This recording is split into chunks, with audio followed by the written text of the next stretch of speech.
Meanwhile, the Trump administration is filing an appeal after a federal court rules most of the president's reciprocal tariffs are illegal, accusing the commander-in-chief of exceeding his authority. Trump taking to Truth Social to react. He says in this quote, he says, all tariffs are still in effect, but warning if these tariffs ever went away, it would be a total disaster for the country. It would make us financially weak, and we have to be strong. Fox News contributor Saul Wisenberg joins us now. Thank you so much for joining us this morning. So, first of all, can you explain this ruling to us? I'll do my best. These cover the Liberation Day tariffs. And what the court ruled, this was a statutory interpretation, not a constitutional interpretation by the federal circuit. And what they said was, you were not, to President Trump, you were not given the power under this particular act. The act is called the International Economic Emergency Powers Act, or Emergency Economic Powers Act. And what the court said was, what the court reminded the president was that all constitutional power to enact tariffs resides in Congress. What's happened is Congress has delegated an enormous amount of that authority to the president in various statutes. But the court said they didn't do it here. If Congress is going to give the president the power under this particular act to impose tariffs, they've got to say so unambiguously. And it was a 7-4 decision, very strong decision. It's going to be very interesting to see what the Supreme Court does here. It's not necessarily something that's going to be a win for the president.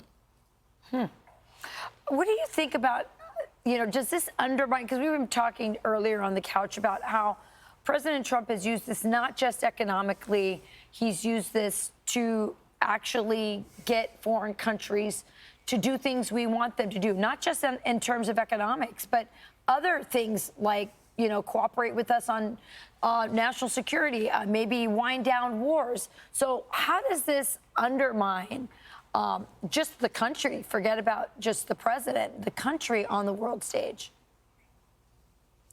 Well, the ruling unquestionably undermines what the president has been doing with these Liberation Day tariffs. Again, the question is, just because it's good as a matter of policy, if you think that it is, the president still has to have the authority to do it. He can't just do it because he's the president. And that's really the key here. And so the court just said, look, we'd like to be able to do it, but we can't. So what is the difference? Explain the difference between the tariffs that are enacted under the emergency economic powers versus tariffs that are enacted for, like, steel tariffs that are part of national security. Well, this particular act doesn't even, in answer to your question, doesn't even ever use the word tariff. It uses the word regulate. Congress gives the president power to completely prohibit certain things, but the court said, look, they don't. Not only does Congress not even use the word tariff, they don't use any of the synonyms for tariff. This is something called the major questions doctrine, and if you're going to come in and give the president the authority to set tariffs, you've got to do it clearly and unambiguously. That's the major questions doctrine. And that's really the issue. But there's no question there are other statutes that the president has imposed tariffs on, through, not as sweeping, and that's not affected at all. These are 5 particular tariffs that the president imposed. But as you indicated, these are the Liberation Day tariffs, and they're quite broad and sweeping. Who filed this, by the way?